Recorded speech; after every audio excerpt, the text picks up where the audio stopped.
বাসন্তী kitchen থেকে আবারও আপনাদেরকে স্বাগত জানিয়ে আমি নিয়ে চলে এসেছি আবারও একটা নতুন রেসিপি। সেটা আর কিছু নয়, ঘি। তো আমি বাড়িতে ঘিটা কিভাবে বানাই তো ভাবলাম বন্ধুদের সঙ্গে শেয়ার করি। তার জন্য আমি এই ঘি বানানোটা আপনাদের সঙ্গে শেয়ার করছি। আপনারা দেখতে থাকুন কিভাবে বানাচ্ছি। কম বেশি করে দুধ থাকলেই ঠিক ঘিটাকে এইরকমভাবে বানানো যায়। তো আমাদের গরুগুলোকে দেখুন, এই বাছুরটা 1 মাস হয়েছে, কিন্তু দুজনেই দুধ দেয়, অনেকটাই দুধ হয় বাড়িতে। তার জন্য আমি এই রকমভাবে ঘি বানিয়ে সংগ্রহ করে সারা বছরই রাখি। তো এরপর আমি দেখুন দুধটাকে দুইয়ে নিচ্ছি।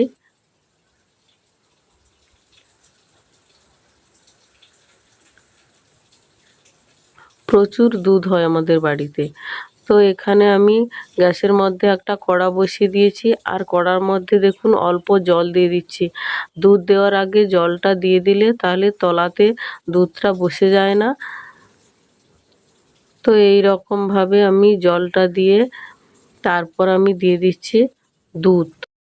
তো অবশ্যই দুধটাকে আপনারা ছেঁকে ব্যবহার করবেন। তো আমি দুধটাকে ছেঁকে নিচ্ছি দেখুন। তো এটা হচ্ছে আমাদের বিকেলের দুধ, আর সকালের দুধটা বিক্রি হয়।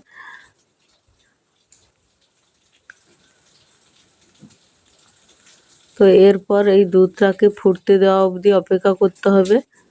তো দেখুন দুধটা ফুটে উঠেছে, আর এই চামচের সাহায্যে এই রকমভাবে ফেটিয়ে নিতে হবে। এই রকমভাবে ফেটিয়ে নিলে দেখবেন উপরে একটা বুদবুদ ভাব ওঠে, আর সরটা প্রচুর পড়ে। আর একটু সময় জন্য ফুটিয়ে নেব। এরপর আমি গ্যাসের আঁচটাকে একেবারে কমিয়ে দেব। এরপর এটা ঠান্ডা হয়ে গেলে দেখবে খুবই সুন্দর সর হয়ে যায়। দেখুন সরটা কত সুন্দর পড়েছে দুধটা ঠান্ডা হয়ে যেতে। এরপর আমি সরটাকে চামচের সাহায্যে তুলে নিচ্ছি, আর একটা কৌটোর মধ্যে আমি এই সরটাকে রেখে দেবো। এই রকমভাবে 1 সপ্তাহর মতো সরটা বেশি হয়ে গেলে আমি এটাকে এইরকম ঘি বানাই। আর এই 1 সপ্তাহের মধ্যে যদি আপনাদের বাড়িতে ফ্রিজ থাকে তাহলে 1 সপ্তাহ সংগ্রহ করে রাখবেন, না হলে 2-1 দিনের সর হলে আপনারা এই রকমভাবে ঘিটা বানিয়ে নিতে পারেন। ফ্রিজ থাকলে তো অনেকটাই বেশি করে বানানো যায়। তো আমাদের বাড়িতে ফ্রিজ আছে, তার জন্য আমি একটু বেশি করেই সরটা তুলে রাখি। আর ফ্রিজে রাখলে সরটা এতটা নষ্ট হয় না। ঠিক এই রকমভাবে ফ্রিজের মধ্যে ভরে আমি রেখে দিই। তো এরপর দেখুন একটা বড় পাত্র নিয়ে নিয়েছি, আর বড় পাত্রের মধ্যে আমি ঠিক সরগুলোকে ঢেলে দিচ্ছি। আগে ঢেলে দেওয়া হয়ে গেছে, আর একটা পাত্র ভর্তি আছে, আপনাদেরকে দেখাচ্ছি দেখুন। তো এই পাত্রের মধ্যে আমি সরগুলোকে একসঙ্গে ঢেলে দিয়েছি দেখুন।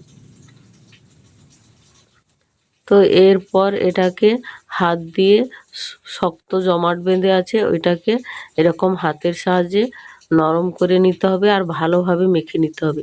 ঠিক এই রকমভাবে যতক্ষণ না উপর থেকে মাখন টাইপের উঠছে ততক্ষণ অবধি আমি এই রকম ফাটতে থাক।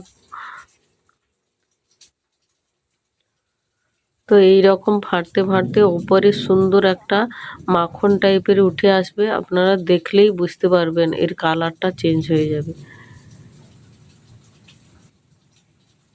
তো দেখুন কত সুন্দর ওপরের দিকে একটা তেলতেলে ভাব মাখন টাইপের উঠে গেছে। তো এরপর এর মধ্যে জল দিয়ে দিতে হবে। জল দিয়ে দিলে দেখবেন খোসাটা আলাদা হয়ে যাবে, আর ওপরে মাখনটা উঠে আসবে। তো এই রকমভাবে 1-2 মগের মতো জল দিয়ে দিতে হবে। দেখুন জল দিয়ে দিতে খোসা আর মাখনটা সম্পূর্ণ আলাদা হয়ে যাচ্ছে দেখুন।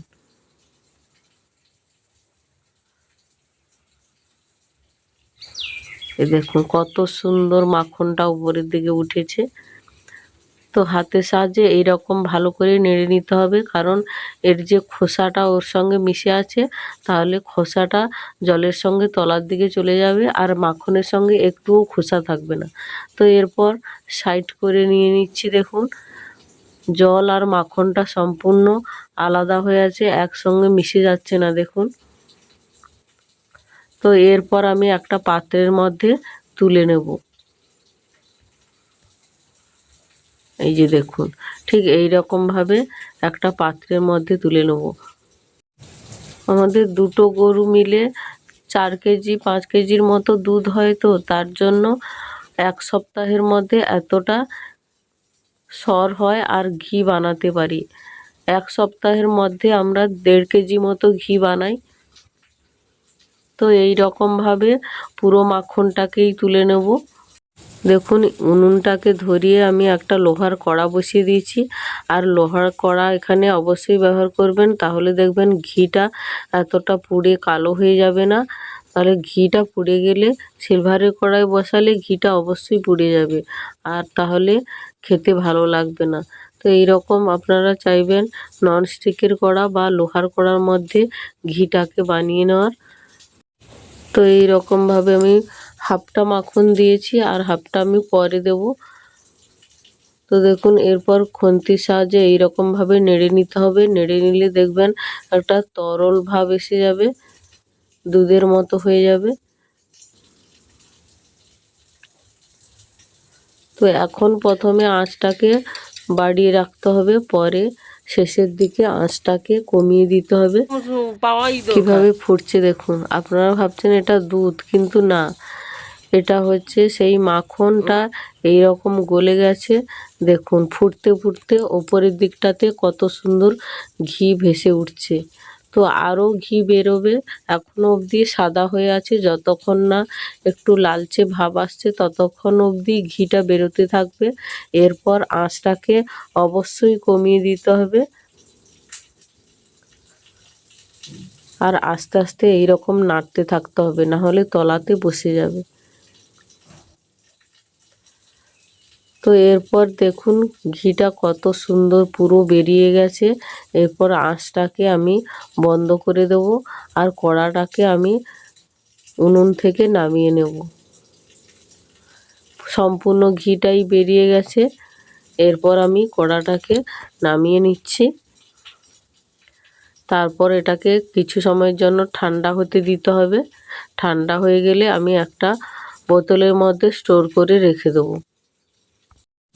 তো দেখুন এরপর একটা বোতল নিয়ে নিয়েছি, আর বোতলের মধ্যে একটা চং নিয়ে নিয়েছি, আর চঙের ওপরে একটা পরিষ্কার কাপড় দিয়ে দিচ্ছি। তাহলে ঘিটা খুব সুন্দর ছেঁকা হয়ে যাবে, একটুও কোনো এরকম খোসা থাকবে না। এরপর একটা চামচের সাহায্যে উপর থেকে আমি ঘিটাকে তুলে নিয়ে এই কাপড়ের ওপরে আমি দিয়ে দিচ্ছি, তাহলে পরিষ্কার ঘিটা বেরিয়ে আসবে। দেখুন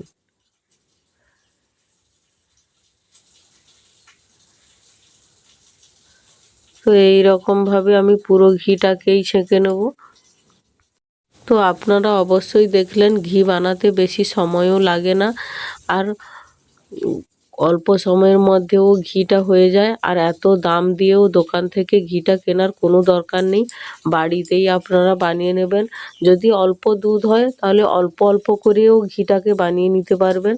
দেখুন পুরো ঘিটাকে ভর্তি করা হয়ে গেছে। তো এরপর ওপর থেকে আমি এর ঢাকনাটা আটকে দেব।